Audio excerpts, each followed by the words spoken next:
Yo, Hello. what's up, everybody? My name is Omer, I'm Becca. and you're watching the Traumadelic podcast. Welcome back. Thank you so much for tuning in, and thank you so much for the feedback on the last episode. No kidding. I was not expecting people to actually yeah. listen to it. That was crazy, right? I mean, yeah, like, it was. it's cool. It's cool to see a lot of people like actually interested in trauma and how it impacts us socially and how we mistake trauma for other things even. How it forms our behavior. Absolutely. Yeah. I thought that we were the only ones that nerded out over this. Yeah, but facts. 100%. apparently some people like it. Yeah. So, well, we look forward to continuing this. Keep the feedback coming, and we'll just jump right into the next episode. But before we begin, we do have some things we want to clarify from the last episode. We got some feedback about some people questioning a little bit more about what we were talking about, asking for clarifications, and I figured we can run through that real quick before we talk about what we talk about today. Absolutely. And just for a warning for all of you guys, we are not your therapists. Mm-hmm. Yep. We are only doing this for fun. Yeah, and we are just trying to provide information and reduce the spread of misinformation as licensed therapists who specialize in trauma-informed care. Again, as Becca said, we are not your therapist. If you need help, if you can seek professional support, go ahead. If you're in crisis, call 988. Call 988. Thank you for reminding me again of that, Becca. Yeah, I could see you looking at me like, what is that number? What's that number? 100%. But yes, this is not meant to be psychiatric advice. Nope. Okay, so our first thing that we got questions on was something about like clarifying natural disasters. And you're totally right, because we started it and then we stopped it. And then we started it and then we went down a tangent. And then we went down the playground. And then we went to the street over there. And then we didn't really come back to it, did we? Yeah. So we're talking about trauma and the differences between like having a relational component in the trauma itself versus like a natural disaster. There's a big difference there. So, like having abuse, physical abuse, emotional abuse, something like that, has a relational component, and that can be very damaging. Yep. Natural disasters, there's nobody to blame. Yeah. And mostly like it's the social response after the event that makes or breaks the trauma, or like basically creates the trauma or not. So if you're having an emotional response, or so if you're seeking support after a traumatic event, whether it be a storm or a person who hurt you, if you have someone who's validating for your emotions and they're saying like, yeah, that wasn't cool, there's a good chance if you're allowed to express your trauma the way you need to, which we'll go into actually in depth today, you might not develop PTSD. But if you have a person on the other side after the trauma event who gaslights you, who doesn't validate your emotions, things kind of get stuck into the body and they get stored there as you don't have an opportunity to process the way your body needs to. When there's a storm or a natural disaster, there's less likely of that to happen, because if you have, for example, a tornado that comes and destroys your home, it probably destroyed something within the community too, and there could be solidarity there where people come together and they show validation to each other. Mm-hmm. Again, there's a lot of variability here. It's a huge spectrum. You can absolutely go through a natural disaster and come out with PTSD. Absolutely. But because the relational component, because the social component, you are less likely to develop PTSD from a natural disaster versus when you meet with someone, because there's a potential for a relationship there, and when someone betrays that potential and hurts you, and then someone else hurts you by invalidating your experience, that gets stored in the body. Yeah, and we should put a trigger warning on here for like any kind of sexual assault, physical abuse, emotional abuse. We're gonna go deep into trauma. So, but yeah, if you think about like rape or something like that, how often are you able as the victim, or do we see victims, survivors, I guess we should say, like able to talk about that? Right. Right. We socially stigmatize the hell out of that. Right. Or what were you wearing? Well, you shouldn't have been there. And this furthers the PTSD effect, because the victim or the survivor no longer has a safe space to allow their body to process it. And worse of it all, like even if they do have a safe space, they already have a huge challenge, because if they are being assaulted, usually it's because the perpetrator is holding them down. And then when your body is being held down, again, we're going to depth about this today. when you're being held down, your body cannot physically get into the fight or flight response, Right. and that's when other variability or other variables come into play about how your body processes stress, and that's what becomes post-traumatic. Absolutely. And whenever you're going through that event, you are, as the person going through it, are creating these cognitions now about the world. Like now that this is happening, you're thinking, the world's not safe, or the person Right. with the black shirts, they're not safe, they're gonna hurt Right. me, or whenever it's raining it's bad, or something like that. Yeah. You're creating these cognitions, and because you're not able to talk about this event with many people, you're just going to reinforce what your Right. brain is already thinking. Yeah. Nobody's going to come in and say, well, the rain is safe, or Yes. something like that. And to add another layer to it, your cognitions aren't something that you're making up consciously. Your body is making that decision for you, because your lizard brain, which we'll go into today as well, and your limbic brain, which is your emotional brain, are mostly connected to your body just as much as they are connected to your human brain, which is your neocortex. A lot of your body is creating that response that makes you come to the cognitive conclusions that you do. So, for example, if there was rain and a person wearing a black shirt who hurt you, and you didn't get a chance to heal from that trauma, you will in the future. Your brain, your lizard brain, your body has already paired the black shirt and the rain with a traumatic event the next time you see it. So you cannot control yourself from not being triggered. Right. All that to say that that type of event is completely different than what you would experience if a tornado came through, or something. You had a big storm and your house got destroyed. You might have the same physiological response. Absolutely. In regards to like the adrenaline rushing. You need to fight or run your way out of the situation. However, there is a different social variable. Well, at least there should be. There absolutely could be someone who's crazy enough out there who sees you go through the storm and be like, "Oh, it's your fault the storm came." I'm sure. Yeah, but then you'd probably have a similar response to that event, where you'd probably, we don't know. There's a lot of variables. You could develop PTSD. We're not sure. Sure. And there was something else someone asked to clear up. Yeah, we were talking about maladaptive behaviors. And I totally get that. That's super confusing. Yeah. I didn't understand what that was like. But to that person who wasn't really quite sure about maladaptive behaviors, I actually had something written down for you before I even knew that this was a thing.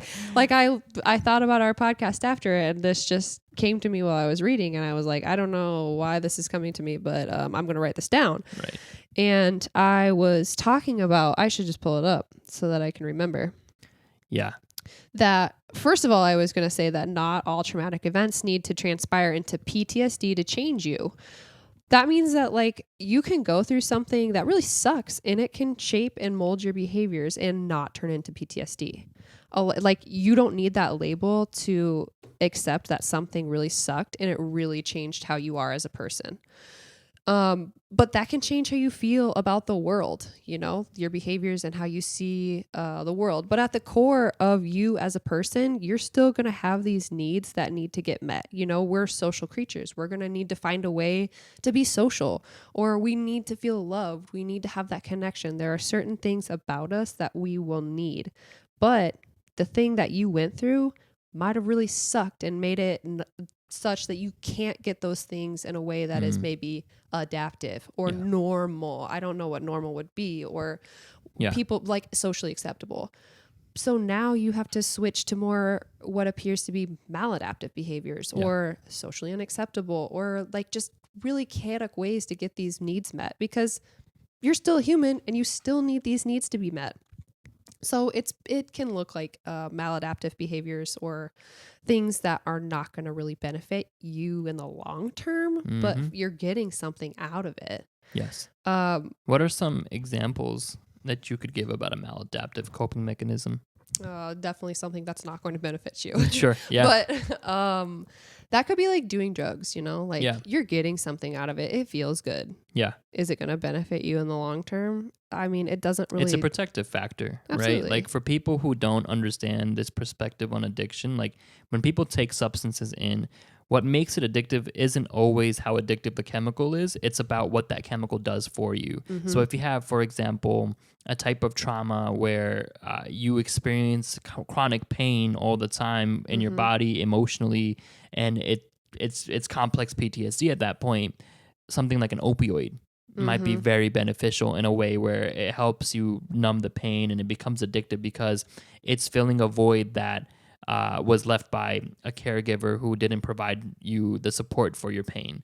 On a flip side, if you have very dissociative symptoms and you need more stimulation, you're probably more likely to get addicted to cocaine or methamphetamine, right? Because these things kind of bring more activity, I guess, to your prefrontal cortex. They I just don't know. they just like meet that unmet need, you Absolutely. know? So that's a maladaptive coping mechanism. So that's one of them. There's so many, right? Like we just do so many things to try to make us feel better. Like we're humans. Bad habits, things like that. And, you know, I think we do a really poor job as a society, like stigmatizing what we call bad or what maladaptive. Like, you know, humans are doing the best we can to survive. Yeah. So for someone to put a moral foundation to whether someone's addicted to drugs or not is very, I think, harmful, because you don't know what's going on within a person's experience and the lack of key chemicals and neurotransmitters within their brain that creates a need within their lizard brain to crave for a substance that might bring them relief. But yeah, I don't know if you have anything else to add. I think that it would bring us a little bit of understanding if we were to look at the person, like what happened to them. Yeah, what instead of what's wrong with you. what happened to them that they feel like they need to use those substances. Right? Instead of like what's wrong with you. This is a very trauma-informed perspective for all of our therapists out there. If you don't have a background in understanding trauma, the whole approach we take is like, what happened to you, what happened within your past, your history, and we don't look at what's wrong with your brain in isolation, because that implies that there's something broken about the human, when the human experience is like an accumulation and a product of your environment and what you grew up with and your genetics. Well, and to say that somebody's broken is not true. It's look at them. They've evolved so much that they're using drugs to fill this hole. Like, that's amazing. Right, absolutely. But instead we shame resilient people. Enough. Yeah, that's pretty crazy. But I think we can have a whole episode on addiction. Like, there's so much to talk about there. But so for today, I mean, I don't know if you have anything else to add, but before that's kind of what we talked about. Natural disasters. We talked about maladaptive, which is just things that like don't benefit you, and mostly talking about like how you can develop maladaptive behaviors. I wrote down like an example about me specifically. I love to do DIYs. Like, that's my self-care. Yeah. I love to create, but my partner always makes fun of me because I just use what I have available to me. Right. So I was thinking, like, this is kind of like trauma, you know, like I could get the tool that works for this, but thinking in a trauma lens, like, I have been traumatized and I think that tool is inaccessible to me at this stage. Right. So I'm going to adapt and I'm going to use what I have available to me to get the job done. Right. That's like a pretty good analogy. And it's the same as like what we do as humans. Like, I have this need, I have to get this project done, or I have to connect with this person socially. But the way to connect with them, like in an acceptable way, is not okay with me. Like, it's not safe, or my brain thinks it's not safe. So I have to adapt. And in a similar light, we'll cover in a different episode how people who end up cutting themselves, sometimes it is a maladaptive response that mimics the maladaptive response of taking in heroin. Like, it's an opioid-like effect where it numbs your pain and it calms you down, and endorphins get released, I think. But we'll get into that another episode, probably. Maybe touch upon it later today. Yeah, that's funny. I was going to say that whenever you're like, what kind of maladaptive behaviors can you think of? I was like, well. Right. We should get into that one. But today, we're going to be talking a little bit more hyper-specifically, I don't know if that made sense. A little bit more specifically about what goes on in the different levels of your brain during a stressful or a traumatic response. So that involves your lizard brain. We're going to actually define what that is. We're going to talk about the limbic brain, which is your emotional brain. We're going to talk about what the neocortex is and how these three components of your brain play a role in informing your body whether something can be traumatic or not, how to handle a stressful response, and If you can't tell already, this one's going to be a pretty jumbled episode. Yeah, Just so all we'll those try words, to. you're like, you It already lost took me. us 15 minutes to get to this part. So Oh, shoot. Well. So we'll try to keep it as simple as possible, but forgive us beforehand if it's a little bit. It's going to be tough. Yep, but we'll do the best we can. The first one we're talking about, since we actually got some feedback about what the lizard brain was, is we're going to kind of talk a little bit about that. Right. So from my understanding, the lizard brain consists of the cerebellum, the brainstem, and the parts of your brain that involve the amygdala and the hippocampus. I believe they all are in one section, the lower part of your brain. It's basically the part of your brain that is responsible for fight or flight. There's other responsibilities or like roles that the lizard brain plays, but in this context, we're going to be talking about your parasympathetic and your sympathetic nervous system. Yeah, like the lizard brain, or like the lowest part of your brain. Just think of it as something that you can't control. Like it controls all of your automatic functions, like breathing, your heart rate. Like you can't really control those things, but this part of your brain just does it. You don't think like, oh, I need to breathe, and then you breathe. Like your brain, this part of it, the lower part, just does it. Yep, it helps to regulate, and it's part of your brain that evolutionarily it's the oldest part of our functioning, of our human brain, cognitive function. Well, brain functioning. I don't want to say cognitive because we're going to use that for a different terminology here. It's just a very it's a very primitive part. Primitive part. Yeah. Is automatic. You don't think about it. And it's one of the number one things that informs your body, like your actual physical body, on how to respond to a threat. And like Becca has just stated, like, you're not in control. When you have a fight or flight response and you run away or you fight something instinctively, you're not using your human brain to think about that. It's just happening. Yeah, whenever you see smoke. Right. You're not thinking, oh my goodness, if you see smoke. You know, I see smoke and you start panicking. Yeah. Right. And then eventually we'll talk about the higher brain and how it realizes maybe the smoke is just something on the grill. We can talk about the other, because like the lizard brain, or like the lowest part of your brain, is that it's automatic. And then if you move a little bit farther outside, we'll try to keep it really simple. It's mostly like emotions, isn't it? Yeah. The further up you go out from the lizard brain to the actual outer brain, the more complex brain functioning it becomes. Right, so, like logic and reason. Right. So the lizard brain, fight or flight. Just keep it at that. That's responsible for your parasympathetic and sympathetic response. Correct. For those of you who don't know, the sympathetic nervous system is what tells your body to go into fight or flight, and the parasympathetic nervous system is what tells your body to kind of calm down and regulate and put back your adrenaline receptors. So this is the part of your brain that's going to become active once you are perceiving a threat within your environment, within your external stimuli. Then the next one is your limbic brain. I don't know if you want to take over. If you want, go for it. So the limbic brain is what we would call the mammal brain, and that is responsible for, I guess, emotions and hang on, I have a note about it here somewhere. The mammal brain is the limbic system, and that's your affect. And for those of you who don't know, in the therapy world, we use affect to describe mood or appearance of mood or your emotions. Yeah, like the way you're like presenting them. Yep. And so basically your limbic system is dealing with your emotional response. So that could be anxiety, depression, fear, anger, rage, sadness. And then finally, we are moving our way up to the neocortex, or the cortex. That's your outer brain, and that's what we call the human brain. And that's responsible for abstract thinking, interpretation, logic, art, theory, and all the cognitive complexities that differentiate humans from all other types of species within the world. Right. So we've just kind of moved from that center where it's just automatic stuff and you can't really control that. And then we moved outward with the limbic, where it's kind of emotions, affect, how you express your emotions, all the way out to the cortex, where it's like higher level functioning, reason, logic, art, like expression, like lots of language, understanding language. And human development goes in that order too. So while evolutionarily your lizard brain is the most evolved, and your human brain is the youngest in when you look at like our history of evolution, that's also how we develop and when we're born, right? When you're Right. born, your lizard brain is ready to go. Like it's actually your fight or flight system is all like primed in, coded into your body. And I don't know how much the limbic system is evolved. I'm sure it's probably there, ready to go. There's a lot of emotional regulations that babies are capable of, but don't quote me on that. But what I was going to say is your cortex, your neocortex, your human brain is evolving for the first 25 to 30 years of your life, especially your prefrontal cortex. Right. That's why people, when they talk about ADHD, they talk about your prefrontal cortex is not developed as much. And, that's a whole different can of worms.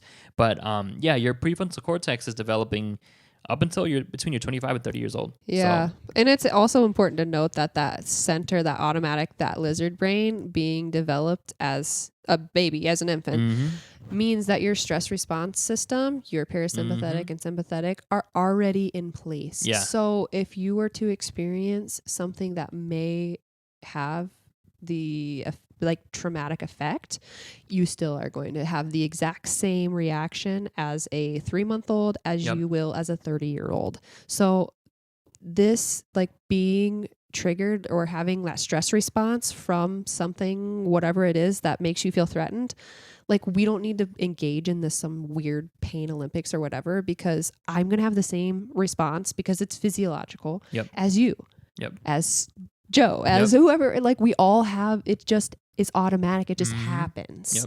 And also it's important to know that because your brain kind of develops in this hierarchy of the lizard brain's ready to go, the limbic brain, I think, is ready to go. Don't quote me on that. And your human brain is still developing. Depending on where you are in your developmental stage, different traumatic events will create different maladaptive responses or different forms of PTSD depending on when you were traumatized. And that's why in the last podcast we said the first 3 years of development, if you're dealing with pre-verbal trauma or neglect, is the most damaging than it would ever be after you turn 3 years old, because at that point, like, your cognitive brain is very much not there, and you're literally functioning off of your lizard brain and your limbic brain, I think. And that's you're taking a hit there, and then your foundation of your cognition is developing on top of that. Yeah. That's what I was gonna say, is like, we also have to take into consideration how many neural connections that, like, babies or toddlers or whatever are creating actively. It's insane. Like, the number is like in the millions compared to us now. We're like, we make like 100 connections. If like, I walk down the street, at 25 years old, and it's a street, whether I've seen it before or it looks familiar or it looks like I just know how to navigate a street because I've done it for 25 years, and a lightning hits a tree in front of me, and that could be traumatic. Like, I'll know that this was a one-time thing as long as I processed it properly and I had the chance to let my body process the emotion. If I see that at 3 years old or 2 years old, that's the first time your brain makes that connection, or one of the very few first time your brain makes that connection. Right. So, I mean, this is a very, like, rudimentary or simplistic example, so it not always going to go this way, but, like, if a toddler sees a tree getting struck by lightning and they get hurt, they might just... That's programmed early in their life. That's the foundation, that this street or streets that look like this with this tree, that's lightning, that's bad. Yeah. There's not enough of a foundation to tell you otherwise. And you don't have that higher brain functioning development to tell you, right?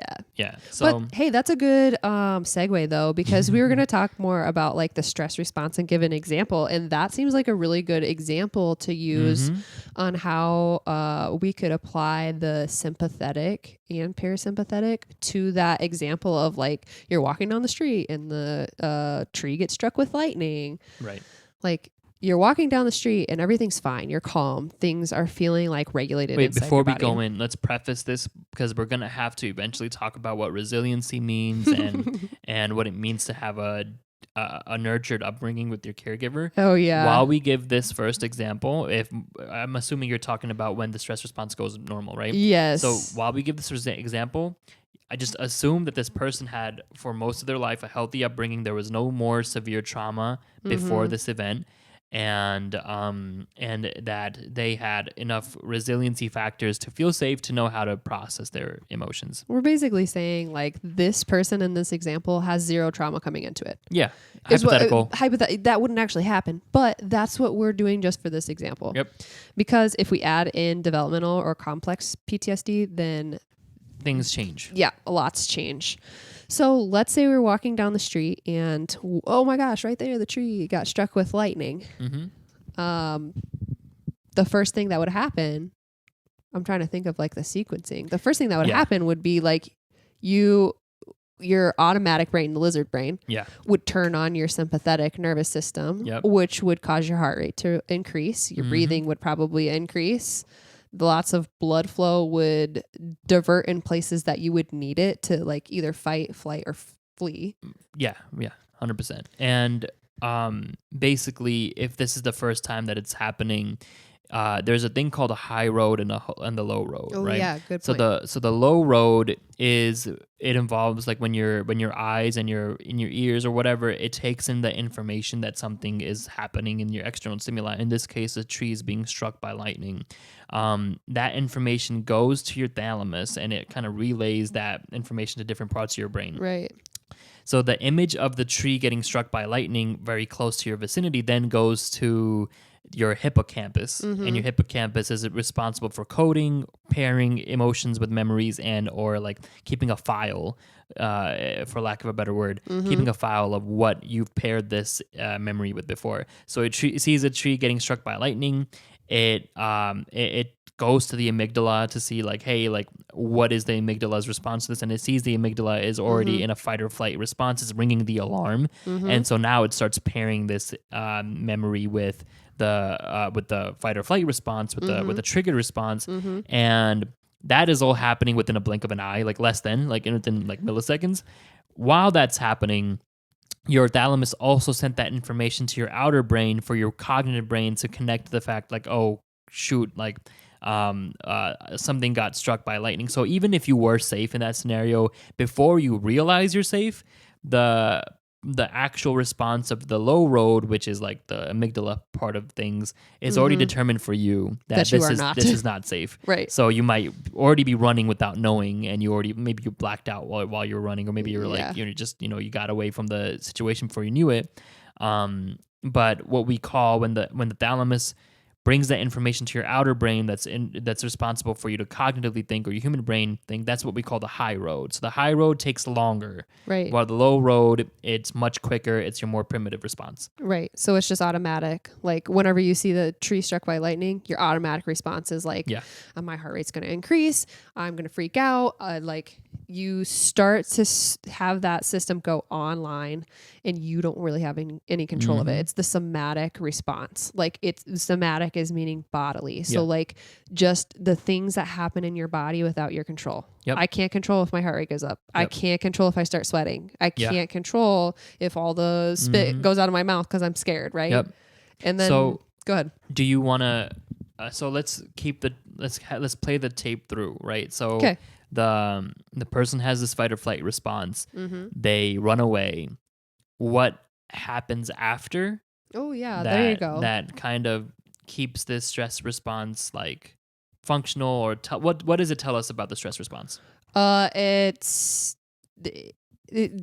tells us that the why it was sympathetic is working. I was like, the sympathetic nervous system is working. Right. But then whenever you're getting away and your brain is starting to come back online, all the blood flow is going in the places that it needs to, then your human brain, your higher level brain is like, cool, we're safe. Actually safe. Yeah. We don't need to freak out anymore. Let that lower level brain, the lizard brain, know that we don't need this anymore. And so then the lizard brain's like, let's turn on the parasympathetic. Let's calm ourselves down. And then that's whenever our heart rate starts to calm down. We start to control our sweating. We relax. Your body had the chance to utilize all the adrenaline that's pumping through your system to channel that into your run response, to run away from the threat. And you utilize the fact that your heart is beating fast to become physically active and bring yourself to a safer environment. And then because you're no longer exposed to the threat of the stimuli that's causing the threat, and your human brain is telling you, all right, we're safe now. Right. Everything kind of gets put back to where it was, and also that might leave you with some emotions and feelings, and I think that's a perfect segue to Yep. talk about what the natural limbic system response is after. Yep. And Yep. limbic, as you remember, is your mammal brain, your emotional brain. Yep. So, do you want to go into that, or? I mean, you can also have that response whenever you're right after your sympathetic comes online too, because whenever you start you feel scared. Right. You It's just feel that when fear. you calm down with your parasympathetic Yeah. and you have more blood flow in your human brain, there's more awareness of what you feel. That's true. Yeah. Right? So you can I start should to have worded that better. Thank we you. can start to like interpret Yeah. how we feel, which leads to a cognition. Yep. Like once we start feeling the feeling, then our outer brain, the one that develops last, is like that develops the cognitions. Like, Yeah. wow, lightning can be scary. Like in that situation, everything worked how it was supposed to. The parasympathetic came on, or the sympathetic came on, got you away from the situation. You're safe. Parasympathetic came online and calmed you down. Yep. And now you can develop a healthy cognition. Like sometimes lightning can be scary. Mhm. Maybe I shouldn't be out in a lightning storm. Yeah. Right. Near a tree. Yeah, near a tree. and so like this is like a framework provided by, I don't know if he's a psychiatrist or a researcher. I don't really know who he is. It was part of our lectures, but Dr. Antonio Damasio.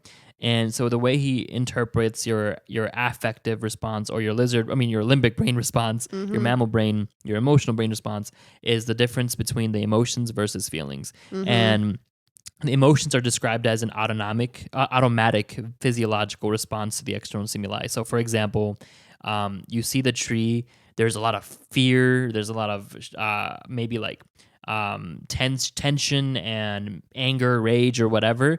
And that is already taking your body, that's informing your fight or flight response, so on and so forth. Once you're out of it, once you have more blood flow in the parts of your brain, your human parts of your brain that interpret your feelings, that's what we call your feelings. So your feelings are your interpretations of your emotions, and we also put societal and moral value on emotions depending on what culture you're part of. But feelings, all in all, are the interpretation of what happened, is what's going on in your limbic brain. And emotions are like the actual response to the external stimuli. Another example is when you stub your toe and you're like, there's that pain response, that pain is emotional, that pain is anger, that pain is rage. That is a direct response or feedback to the stimuli of hitting your toe. Right. If then you ask, how are you feeling right now, after the person stubs their toe, and they go like, I'm mad, like I'm identifying the emotion, that is more of a feeling. Oh, okay. So emotion is kind of like automatic, and feeling is an interpretation. Right. According to this framework, right? There's theory.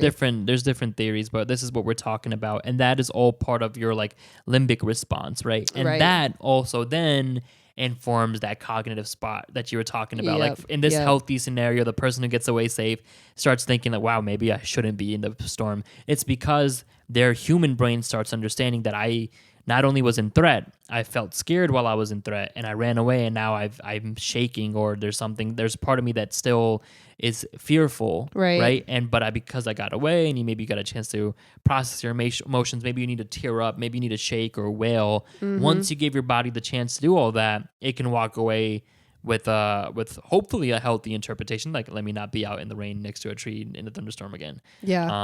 Or and it adapts differently to different traumatic events. I think what you said is good, and we should probably touch on it additionally about the shaking and wailing and crying, because that was one thing that I really took away from learning about trauma was sometimes whenever I'm in like really heightened situations, I find myself like needing to like shake, like my core will get shaky or something like that. And I'm like, oh, why do I do that? Yeah. But then learning about some of this, I was like, oh, that makes a lot of sense. This goes back to what we said in our last session, where we talk about how your body knows what to do with a stressful response. Yeah. We often get in its way. Yeah. Our cognitions will, if you don't say that you're shaking after a traumatic experience and you need to cry and you need to like wail, or you need to just shake everything off, right? Like you're shivering. if you don't feel safe enough, or you tell your body that you don't want to do that, you can like stop yourself from shaking. You can hold back your tears, and that's what will get the trauma stored in the body, because your parasympathetic nervous system no longer has the chance to put back the adrenaline back to where it came from, Right. and regulate yourself again. So that's what we mean when we say it gets stuck in the body. That's a really good point, Right. because that's what we were talking a little bit about last time, was that animals do that. Like they Right. just do it. Yeah, because It's there's automatic. no human brain there telling them not to do it. Yes, Right? there's like some part of the human Yeah. brain, and I don't remember exactly what it is, but it's specific to humans that can turn that off. Yeah. They don't have to do that. Yeah, it could be the prefrontal cortex. There was, I remember it in one of our very last classes. He was like, "Oh, and guess what? There's this thing in the brain that can shut it off." And I was like, "Oh my god, I've been doing that for years." We'll be sure to bring that up when we get to that lecture. But what you said is important, because you do during these events, like you almost get in a car accident. Usually, you feel a little shaky afterwards, and you should feel a little shaky, because that's your body's way of getting rid of excess adrenaline or cortisol, or both. And crying releases endorphins. Yeah, both, right? both. And all of that. All of that you helps, need to right? do that stuff. And if you don't do it, right, like that's when you are like kind of informing your body that, I guess that all these regulatory responses of calming you down aren't working. Yeah. Because you're not letting them work, and that's when the fight or you start getting stuck in fight or flight for developmental trauma. But that's a different story. I wonder if like you tell your body not to do that so many times that your body finds other ways to regulate, and that's those are the where maladaptive coping mechanisms. You're on my right? brainwave. I was gonna say, I think that's how you form maladaptive coping as well. 100%. Things that like don't work for you, but you're going to make them work for you. Yes. Yeah. Yep. So I hope we painted a clear picture of how the lizard, mammal brain, and human brain respond after a stressor. Now we can. I mean, I don't know if this is on your list. Clear as mud. Right. Okay. we can talk about what happens when a stressor response doesn't go well. I don't know if that was next on your list. The next thing on my list was, we could actually take that example, and let's say that the person doesn't get away from the tree, and the branch falls and hurts them, or like pins them down. Yeah, perfect. Maybe this doesn't crush all their bones, but it holds them down so much that they can't move. Yeah, they can't move. Fight or run. Yeah, they can't run. They can't do anything. All right. Do you want to take this over? Because you were really excited about the active recording. Oh, okay. Okay. So this is a lot of pressure. I don't remember a lot of the story. Active recording, just breathe. Yeah, active recording is like a component when you go through a stressor response. We'll get into that in a second. So, all right. So let's say that you're in a situation where your protective behaviors, aka like running or fighting your way out of the response, are not working. So a good example of that would be being held down. In this scenario, lightning strikes the tree. The tree falls on you. You miraculously survive, but you can't move. Right? You can't lift the tree up, and you can't run or fight your way out. Maybe you're bleeding. There's a lot of stressors going on there. So your physical response of trying to fight and trying to push everything out, that's what we call your lizard brain response, or your somatic response. Remember, somatic means body based. Your body is trying to run out of there. Because you can't move, your heart rate is rising, there's extreme fear. Your affective response, aka your limbic system, aka your mammal brain, your emotional brain, is starting to, again, create its own like emotional responses. It's having its own emotional feedback to the stimuli. It's scared, it's rageful, it's terrified. And then your cognitive response goes to like, oh shit, I can't escape, right? And this is where you're in danger of entering what we call the hypometabolic state. This is where blood kind of leaves certain parts of your brain to go into your lizard brain. And this is so your lizard brain can either put more energy into creating a more protective response, or a response that kind of shuts you down, aka another protective response. That's what we call the freeze response. Your blood leaves parts of your area, such as the Broca's area, and that's responsible for your ability to articulate speech. This is why when you're in an extremely stressful response, sometimes you're speechless. You can't say anything because Yeah. there's no blood flow there. Mhm. It's kind of like when you lose blood flow in your arm and your arm falls asleep, you can't really use it. Right. Same thing's happening in your brain. Then you Something's happening throughout your entire body right, at this exactly, stage. right? And then you also have you lose blood flow in Wernicke's area, which is responsible for your comprehension of speech. This is Right. why in an extreme stressful response, you might hear people talking it to you, but you hear moo, moo, moo, moo. You Yeah. hear like a muffled thing. You don't Yeah. quite know what they're saying to you, and you can't respond.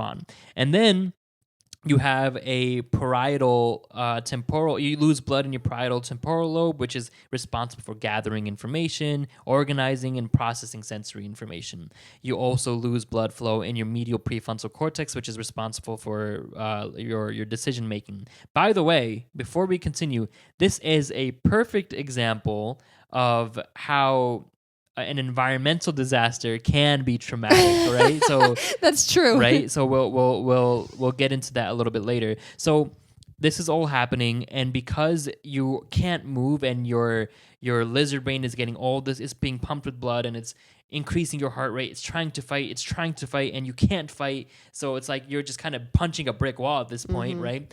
Your body starts realizing, if my heart rate continues to go up 150, 160, 170, 180, if it goes too high, you're going to have a heart attack. You're going to die. So what then it does, it forces your parasympathetic nervous system to rise up along with your sympathetic response. It decides that it's not going to calm you down to a regular spot. It's going to calm you down so hard that it's going to like black you out. It's going to shut you down. It's going to drop your heart rate down. It's going to force it down to 30 beats per minute, maybe 40, right? Where you kind of enter a freeze response. It's important to remember, we hear fight, flight, freeze a lot, right? But freeze isn't a normal learned response when you come out of the womb. Freeze is a learned response when you realize your fight or flight isn't working. Right. So essentially, your body learns that fighting or running isn't working, so I might as well just shut down. And this is where your thalamus is responsible for filtering information, but because your thalamus is losing blood flow, you cannot control of what you're recording. Your brain goes into an active recording mode during stressors, so you can remember what the stressor is. So the next time you face that trigger, you react faster.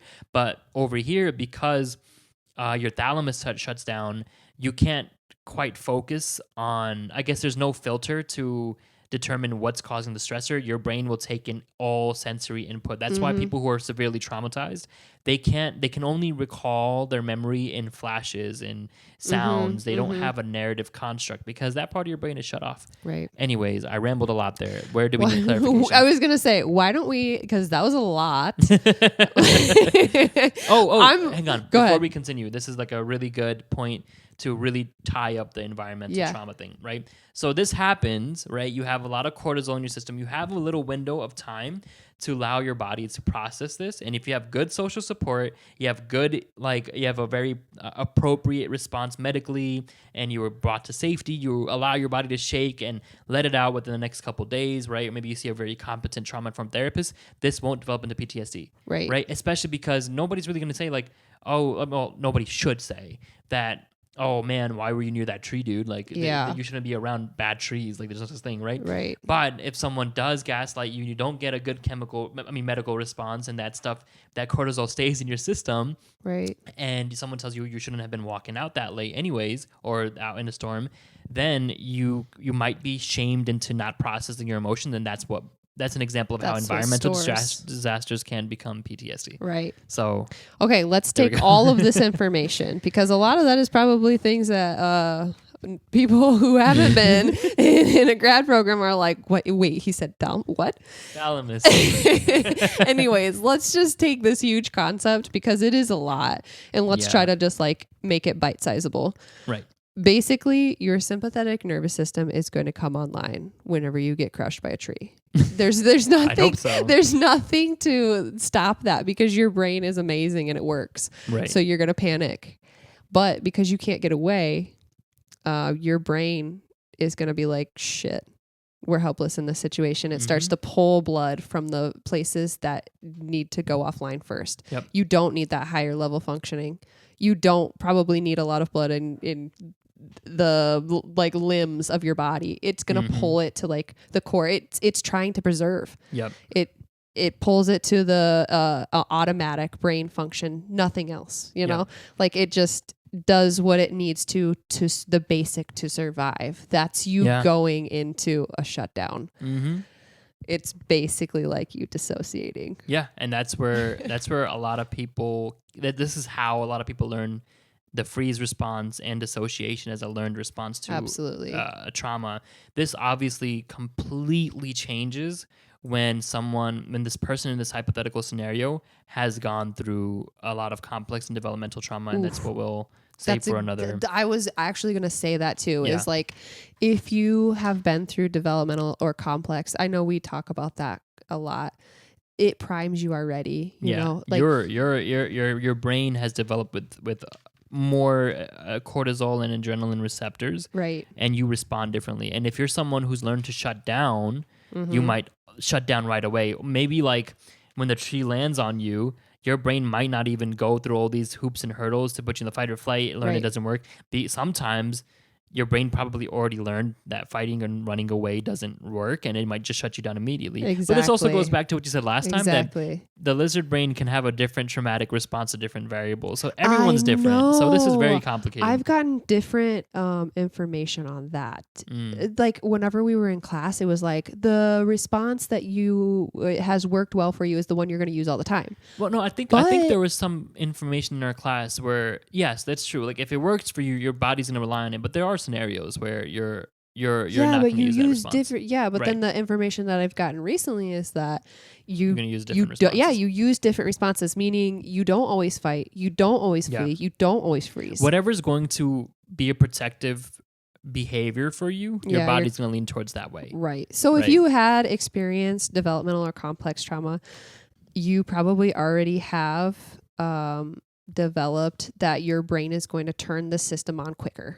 Because it's primed already. Yeah. So if the tree falls on you, like you said, I'm not going to go into all this fighting and stuff. I'm just going to shut down right away. Or if dissociation or a freeze response isn't a learned behavior, you just might be way more quicker or just closer on edge of becoming triggered anyways. Yeah. Right? You might like much more quickly like go into your heart rate might be resting around 80, 90, 100 BPM and it's ready to shoot up during a stressor, right? So this is the difference between the hyperarousal and hypoarousal. Hyper is when you get triggered and your fight or flight response comes online, essentially in basic terms. Hypoarousal is when you do get triggered, but because your sympathetic nervous system is going up and your parasympathetic nervous system is going up at the same time, your body forces itself to shut down. That's the freeze dissociative response. Yep, meaning that like you're sympathetic, you're getting keyed up, your heart rate's going up, you're sweating, you're doing all these things, getting ready for a fight, but then your parasympathetic comes on, tries to calm you down. Yeah. So both they're fighting with each other. Yeah, they're not working how they're supposed to. Yeah. And so you just kind of I mean, they're working how they're supposed to in that scenario to keep you alive. But like that's maladaptive almost, right? Yeah, it kind of is, because then you see dissociation and freeze and it's not very helpful. A good way to look at it is like your parasympathetic, which is to calm you down again, and your sympathetic, which is like your fight or flight. They should be an inverse of each other. Yeah. When your sympathetic nervous system is through the roof, your parasympathetic nervous system is probably not through the roof. And when your parasympathetic nervous system comes online to calm you down, your sympathetic nervous system should slowly come offline. So it's kind of like an inverse, but again with different types of PTSD or traumatic moments and complex trauma, this kind of becomes a bit haywire. So we can go back to, you were talking about active recording, because that kind of segues into how triggers are formed. Sure. I know that's such a buzzword. Everybody hears a trigger.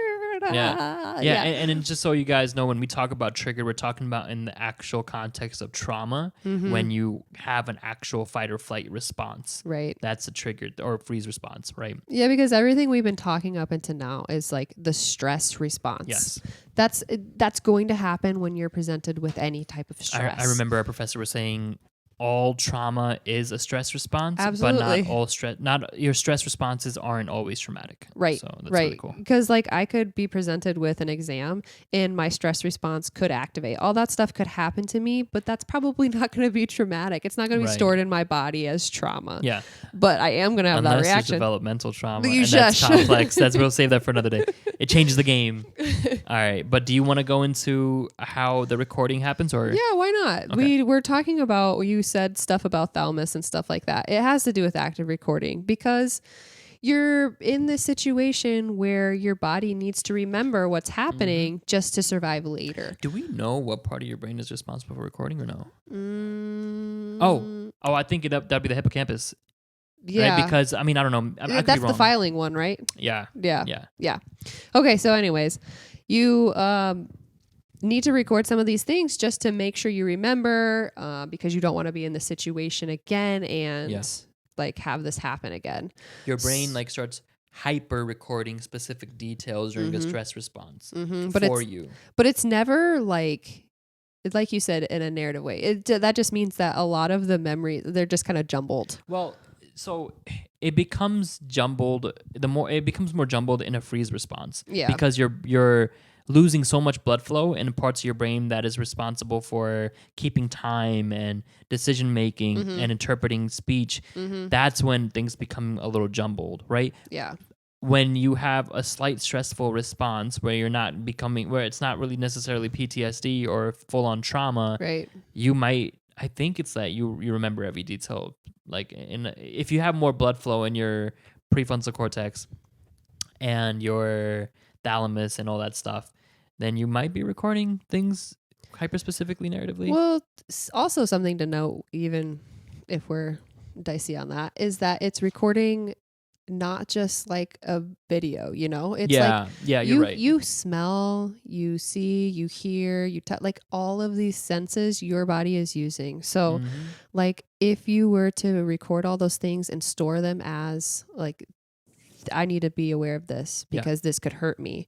That provides you with a lot of triggers, right? And again, this is your low road recording it. Your cognitive brain, you can cognitively remember that the person who hurt you is wearing a red shirt, but you can also cognitively remember that someone else wearing a red shirt isn't the one who hurt you, right? But your lizard brain, because it paired the red shirt with a traumatic memory, this is another hypothetical scenario, obviously, because your lizard brain paired the red shirt with a stressful response, it doesn't need to know that the person wearing the red shirt is different. It's already recorded the red shirt as a threat. Yeah. So it's going to immediately activate whether your higher brain says, "Oh no, that guy with the red shirt's fine." Yeah. It's already activated before it can even decide that. Yeah. So that's something to keep in mind as well with triggers. But that also gets kind of dicey for developmental and CPTSD. Yeah. Because we're just teasing the viewers at this point. We'll talk about complex trauma another day. I just think about like, okay, so say you've grown up in this house that's been like chaotic and maybe you've had a caregiver that's been like, I don't know, verbally abusive, physically abusive, who knows? You've already developed a whole bunch of triggers, right? So and they kind of conjoin into a huge blob. Yeah. Like they kind of feed each other. Yeah. So then whenever you start to become maybe an adult or something like that, you get into this dicey situation where you are not like you're presented with maybe another traumatic situation that you want to be able to be like, no, I don't want this. No, this isn't, I don't want to be part of this. Please get off of me or something like that. But hello, like your brain, you're already triggered. Your lower level brain is already come online. It's already saying you're not safe. Let's shut down. I've been here before. Yep. I've been here before. It finds stressful situations very familiar. Yep. And this is why, and we'll go to this in another day too, where like why some people who grow up with a lot of complex trauma are so quick to enter like unstable relationships because the brain will go towards what's familiar, right? In a sense that, and it's your lizard brain making the decision for you because unfamiliarity, the last time you were in an unfamiliar environment, you were threatened with a horrible response from your caregiver, for example. So you'd rather know that a threat is coming than be in an unfamiliar response and not know if a threat's going to come. Yeah. So this is where like people who are severely traumatized, when they enter a healthy relationship, they'll start pushing the boundaries a little bit. They'll start like unconsciously testing their partner to see if they're going to lash out at them like their previous relationship did or their previous caregiver did, so it could be a self-fulfilling prophecy, just so they can get back into familiar territory. There's so many different complex layers. Because they've associated safety with like, no, this is uncomfortable. Like when things are calm, when things are safe, I can't do this. They can't be in their body. But whenever things are chaotic and you're yelling at me or whatever, that I know how to deal with that. Yep. I know what that feels like. I can shut down. That's what I was gonna say. I can shut down. I can go into my internal world. I can deal with that, but I can't deal with this. Yep. So it's super wild. Is there what else did we? I'm sure we missed a lot. Well, we went down the list pretty well. We talked about like the automatic part of our brain, the lizard brain, and then we move outward towards the emotional, and then we move to the top, which is logic, reasoning. That middle part that's automatic controls the parasympathetic and sympathetic, which shoot you up or calm you down. Yeah. And then that's a stress response, and then we talked more about like how to cope with those things with crying, shaking, wailing. Yeah. How triggers are formed. Yeah. How people with CPTSD, like, they're shutting their brains down real quick. Yeah. This is a different process for them. And we'll go into that another day. I think some cool tidbits that I remember learning that I wanted to share with people that, like, I mean, this is kind of unrelated, but still related.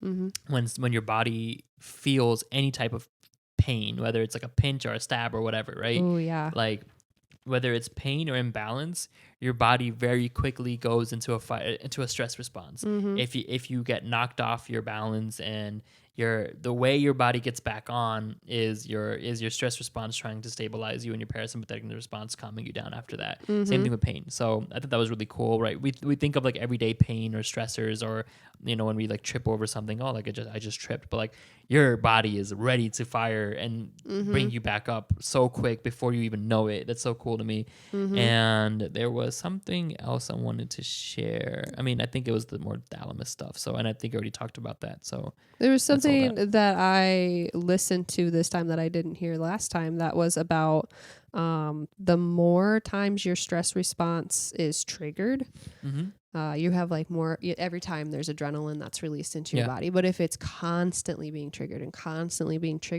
your body is going to adapt and create more adrenaline receptors. Yes. So you're going to feel more keyed up. Especially when it happens at a young age, because you grow, your body realizes that it needs to be more ready to respond to threat. So that means developing with more adrenaline receptors in your body, so you could just go right in. It's crazy. That reminds me about children, especially because we didn't touch upon appraisals too much, right? Appraisals is your cognitive response. That's your neocortex. That's when you're cognitively aware of what's going on, right? So post-trauma or post any major life event, us as humans need to make meaning out of a situation. Yeah. We need to be able to walk away. Well, at least, I don't know if we need to, but we tend to, right? Yeah, that you often, almost all of our clients are like, well, there has to be a reason. Right, there's a reason for everything. Sometimes things just suck and there isn't. Right? But I digress. Naturally, we do come up with a meaning, right? Yes. And so this is why appraisals can be so damaging to someone who's going through a traumatic event, because, again, say that you're at the tree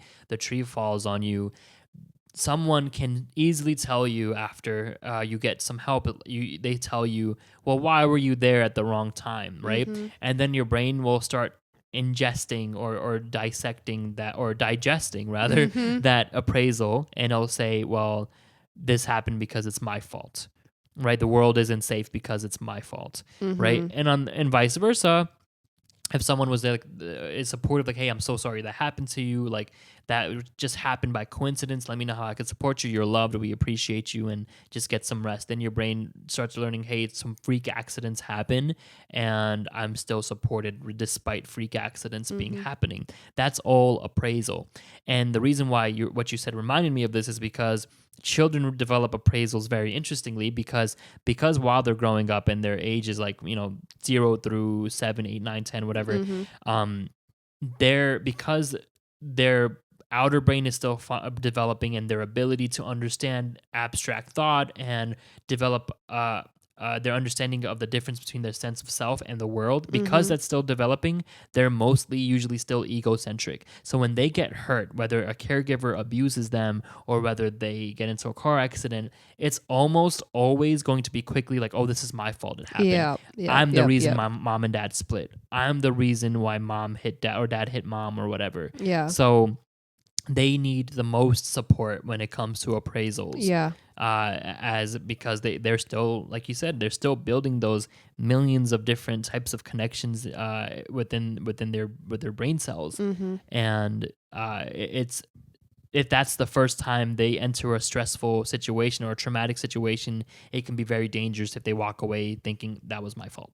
And appraisals are just like ways that they're feeling about themselves. Appraisals? Or do you feel like they're interchangeable with cognitions? I think appraisal is interchangeable with cognitions because appraisal is based off of what you feel, not what you feel. So say if you feel horrible and shame after an event, the appraisal would be like, oh, I should be shamed for this, or I feel it's my fault. Or if you feel really great after a situation, like your appraisal will be like, wow, that felt really good and like I'm in a good place or whatever. So it's basically just like how your brain interprets whatever happened. Yeah, it's kind of like how that your higher psychiatrist, level what we brain. talked about, like he said that emotions are the direct response to a stimuli. So that could be your lizard and your limbic brain, and your feelings, which is our interpretations of emotions, can be more of an appraisal or a cognitive response. So right. So the cognition or the appraisal is like how you feel about stuff after the event happened. Yep, absolutely. Yeah. So I wanted to talk about cutting, but we're just not gonna get to it. We'll get to that later. I think that involves complex trauma. Like that's gonna involve dissociation. We're gonna have to get a little bit deeper into that. Yeah. But I mean, is there anything else from this lecture that we could touch upon, or do we want to wrap it up?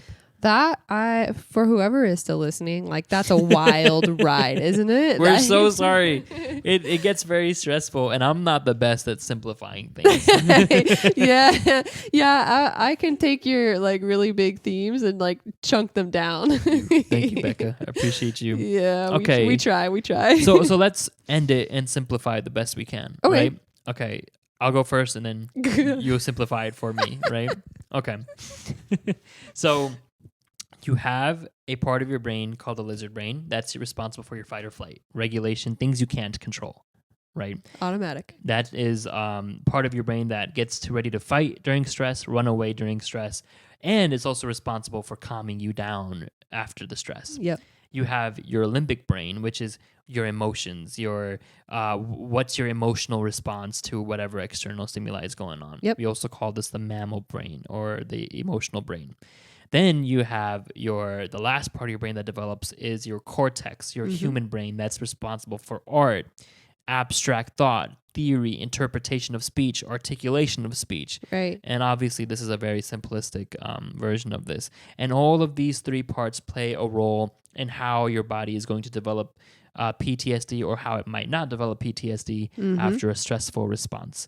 I think that it's worth mentioning that all three layers of these brain need to be honored when you're going through a stressful experience, because if you're shaking after a stressful response is because your lizard brain is telling you or making your body want to expel all of that pent up energy. Right. And if shaking doesn't make you feel good and you're upset and you're in a society where bad emotions are stigmatized, you might use your human brain to tell yourself to stop shaking, and that's how things can potentially get stored in your body. Yeah, you don't want that. Right. Vice versa, and that's how you develop PTSD. Vice versa, if you allow your lizard brain to do what it needs to do, yell, scream, shake, right? And you understand that whatever negative, quote unquote, negative feeling you're feeling is for a reason. It's your body's way of telling you like, hey, like I don't feel well right now, and you honor it and you allow yourself to be processed, you have a pretty good chance of not developing PTSD. Right. So that's most of what we did in this nutshell. I'm sure you have more to add. Yeah, obviously you can tell this is Omer's favorite part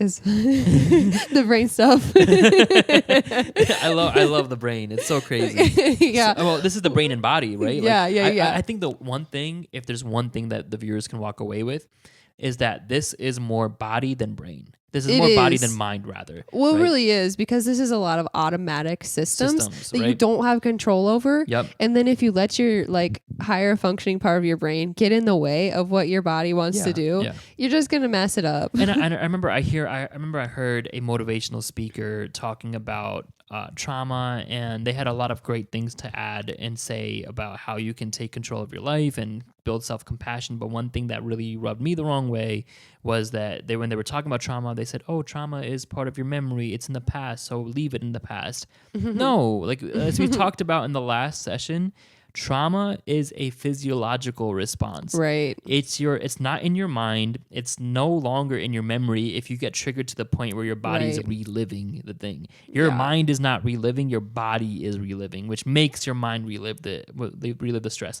It's not as simple as cognitively telling yourself it's over. And this is why we said in our last podcast that cognitive behavioral therapy, talk therapy, doesn't necessarily work for PTSD. Yeah, because it doesn't really get into the lizard brain. You can't talk to the lizard brain. The lizard brain is just there. Yep. But yeah. I digress. Yeah, we could go on forever about this topic. It's messy. It's really just like a basic system in your brain, and you need to know that you don't have control over that. Yes. And that helps you to allow yourself some freedom. Like, even if you don't have the label of PTSD or something like that, even just knowing that some of these stressful stressful events can trigger a stress response, which can really change you and change how your behavior is and have you adapt to things within your life. Like, it's going to change you. This is a really good place to add in. Like, this is why trauma can look like so many different symptomologies. This is why trauma can masquerade as depression, anxiety. Well, it can actually create depression, anxiety. It can masquerade as OCD. It can masquerade as schizophrenia by creating flashback hallucinations in your head. We'll get into that another day as well. It can masquerade as OCD, bipolar, borderline, so on and so forth. Right? We have all these hyper specific pathologies in the DSM and the way we diagnose individuals, when a lot of the time it could just be a PTSD response that got so complicated and so out of hand. Our professor described our managing of symptoms can be like a whack-a-mole thing, right? Like your trauma can say that you have a really bad traumatic event and it comes up as three different maladaptive coping mechanisms, right? Yep. Say that one of them is a drug addiction. And if you take away the drug addiction and you haven't addressed the trauma, your body will find something else to do. Maybe it'll be cutting then. If you take away cutting, then the body will find your control over eating habits and force yourself to stop eating or force yourself to eat more to regulate. You're just playing whack-a-mole. You're treating one symptom and something else will come up if you don't address the root of it. So it's very weird. That's why you need to take the approach of what happened. Right, what happened like, to you. look at this whole person. Go into the body. Let's not just look at the symptoms. Yes. And we'll be sure to create a session one day where we talk about how you exactly go into the body and deal with trauma, because again, this is why talk therapy doesn't work. You have to have a therapist who knows how to check in with your body, who knows how to teach you how to check in with your body and go into it and process your somatic emotions. Yeah. This is why we call sometimes the lizard brain the somatic brain. Yep. Right? Because it controls your body. Yeah. Yep. And you can't control it. Yeah. Yeah. So, I mean, I think that's everything from me. If you have any last bit of information you want to add. Yeah, I'm sorry that this one has been a lot of information. You should take a nap after this because you deserve it. It's a lot, right? Self-regulation is funky. A lot. So, cool. I just want to end on a positive note always, because trauma can be, like I said last time, pretty doom and gloom. Yeah, it is a little dark, but I just want to encourage you that your body, if your body is doing some of these things, it's working the way it's supposed to. You're not broken. You're not damaged. You're still worthy of all of these things. And you just need to take the time to let your body heal itself the way that it wants to. Like, listen to it, you know, with the safe people, right? There is a way to re-traumatize yourself if you don't do it safely. Yeah. But yeah, I think I second that. Honor your body, respect what it's doing for you. It's not easy to be okay with what's going on in your body, and you don't have to be okay with what's going on if it's really hurting you. Yeah. But it is a different thing to respect it. It's doing it for a reason. It's trying to keep you safe. It's trying to keep you alive. And yeah, I think Don't minimize your trauma. don't minimize your trauma. I Don't love say, doing that. Don't say that I. They had it way worse, so I wasn't traumatized, or Right. that didn't bother me because they had it worse. Yeah, No, you and know that's- what you went that's- through sucked. Your And admit it. lizard brain doesn't have that higher order of thinking, so it doesn't No. care if someone's gone through something worse than you or not, and there's no way to measure objectively what's worse to the lizard brain. If something horrible happened to you, then Yep. something horrible happens to you. Yep. Whether it's as simple as, well, quote unquote, as simple as your caregiver verbally abusing you versus your caregiver physically abusing you, it doesn't It matter. doesn't There's matter. no- Same response. Yep, exactly. On that So- note, Thank you so much for tuning in. This has been Traumadelic Therapy. My name is Omer. my name is Becca. Oh, we didn't say this in the beginning. We are licensed therapists. I got my license, by the way. It came in the mail, and the mailman crushed it, and they put Mine it. too. Why? I Really? was like, why did you do Crazy. that? Anyways, Anyways, we are licensed therapists. We specialize in trauma informed care. We're going back on our graduate programs lectures, and so we are finding ways to disseminate this information to you. Thank you so much for tuning in. If you have any questions, feel free to reach out to us, and we'll address it in our next podcast. We look forward to you tuning in again, and don't forget to wash your hands. Clean your beans. Clean your beans. That's a cat licking its paws, not Yes. anything weird. Yes, clean your beans. Anyways, hope you guys have a lovely day. Don't forget to wash your hands, and peace.